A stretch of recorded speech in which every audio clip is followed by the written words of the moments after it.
என்னாகம புஸ்தகத்திலே 6ஆம் அதிகாரத்திலே 22 27 வரைக்கும் பின்னும் கர்த்தர் மோசையை நோக்கி ஆரோனும் அவன் குமாரனுக்கு சொல்ல வேண்டியது என்னவென்றால், நீங்கள் இஸ்ரவேல் புத்திரரை ஆசீர்வதிக்கும் போது அவர்களை பார்த்து சொல்ல வேண்டியதாவது, கர்த்தர் உன்னை ஆசீர்வதித்து உன்னை காக்க கடவர். கர்த்தர் தம்முடைய முகத்தை உன்மேல் பிரகாசம் பண்ணி உன்மேல் கிருபையா இருக்க கடவர். கர்த்தர் தமது முகத்தை உன்மேல் பிரசன்னமாக்கி உனக்கு சமாதானத்தை கட்டளையிடுவார். இவ்விதமாய் அவர்கள் தங்களுடைய நாமத்தை இஸ்ரவேல் மேல் கூட கருவார்கள். அப்பொழுது நான் அவர்களை ஆசீர்வதிப்பேன். ஆசீர்வதிக்க வேண்டும் என அருமையானவர்களே. ஆரோன் பிரதான ஆசாரியனாகிய ஆரோனை ஆண்டவர் மக்களை கரங்களை உயர்த்தி ஆசீர்வதிக்க சொன்னார். எப்படி ஆசீர்வதிக்க சொன்னார்? கர்த்தர் உன்னை ஆசீர்வதித்து உன்னை காக்க கடவர். கர்த்தர் தம்முடைய முகத்தை பிரகாசம் பண்ணி, அது மாத்திரமல்ல, மகா பிரதான ஆசிரியர் யார்? இயேசு கிறிஸ்து. அவர் லூக்கா 24ஆம் அதிகாரத்திலே அவர் என்ன செய்தார்? கடைசியாக அவர் செய்த காரியம் லூக்கா 24:50-51. பின்பு அவர் பெத்தனியா வரைக்கும் அவர்களை அழைத்து கொண்டு போய் தம்முடைய கைகளை உயர்த்தி அவர்களை ஆசீர்வதித்தார்.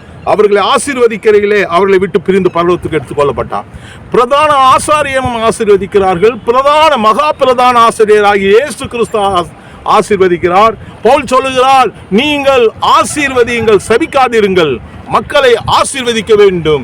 எனக்கு அருமையானவர்களே, மக்களிடத்திலே நீங்கள் பேசும்போது அவர்களுக்கு அந்த பாசிட்டிவான விஷயத்தை சொல்லி, வாக்குத்தத்தத்தை சொல்லி, தீர்க்க தரிசனத்தை சொல்லி, வசனத்தை சொல்லி, கர்த்தர் காப்பார், கர்த்தர் உங்கள் முகத்தை உங்கள் மீது பிரகாசிக்க பண்ணுவார், கர்த்தர் எல்லாவற்றையும் சமாளிப்பார் என்று சொல்ல வேண்டும். கர்த்தர் உங்களுக்கு உதவி செய்வார் என்று சொல்ல வேண்டும். கர்த்தர் உங்களுக்கு அற்புதம் செய்வார் என்று சொல்ல வேண்டும். கர்த்தர் உங்களை நன்றாக வைத்திருப்பார், பாதுகாப்பார் என்று சொல்ல வேண்டும்.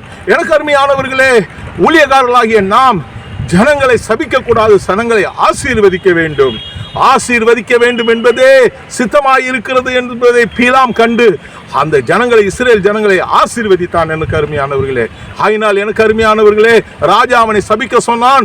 ஆனால் தேவனோ இஸ்ரேலை ஆசீர்வதிப்பதே தேவனுடைய சித்தமாய் இருக்கிறது. எனக்கு அருமையானவர்களே, ஆயினால் இந்த 2 வசனத்தை மறந்து விடாதீர்கள்.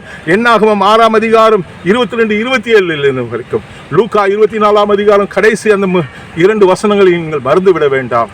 அவர் பவுல் சொன்னது போல நீங்கள் ஆசீர்வதிங்கள், உங்கள் பரிசுத்த கரத்தை உயர்த்தி ஜனங்களை ஆசீர்வதிங்கள். எனக்கு அருமையானவர்களே, ஆசீர்வதிக்க நாம் கடமைப்பட்டிருக்கிறோம்.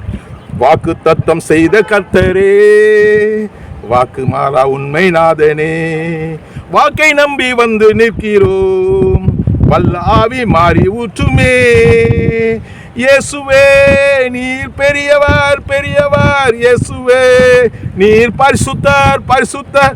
இயேசுவே நீர் நல்லவர், நல்லவர். இயேசுவே நீர் வல்லவர், வல்லவர். வாக்கு தத்தம் செய்து நிற்கிறோம், வல்ல ஆவி மாறி ஊற்றுவீர், வாக்கை நம்பி வந்து நிற்கிறோம், வல்ல ஆவி மாறி ஊற்றுவீர். ஜீவனுள்ள தேவனே வாரும், ஜீவ பாதையிலே நடத்தும்.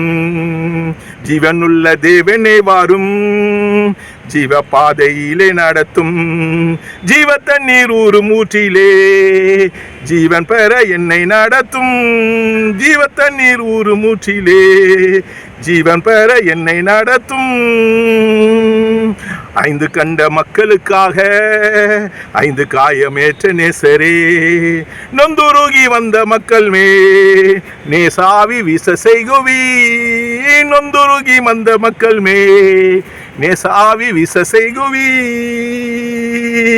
இயேசுவே நீர் பெரியவர், பெரியவர். இயேசுவே நீர் பரிசுத்தர், பரிசுத்தர். இயேசுவே நீர் நல்லவர், நல்லவர். இயேசுவே நீர் வல்லவர், வல்லவர். நொந்துருகி வந்த மக்கள் மேல் நேசாவி வீச செய்குவீர். இப்படி ஜனங்களை ஆசீர்வதிக்க வேண்டும். எனக்கு அருமையானவர்களே, வேதம் தீர்க்க தரிசனங்களாலும் ஆசீர்வாதங்களாலும் நல்ல நல்ல வார்த்தைகளாலும் நிறைந்திருக்கிறது. மற்றவர்களிடத்தில் நல்ல வார்த்தைகளை சொல்லுவோம். ஆண்டவர் பெரிய காரியங்கள் செய்வார். God bless you.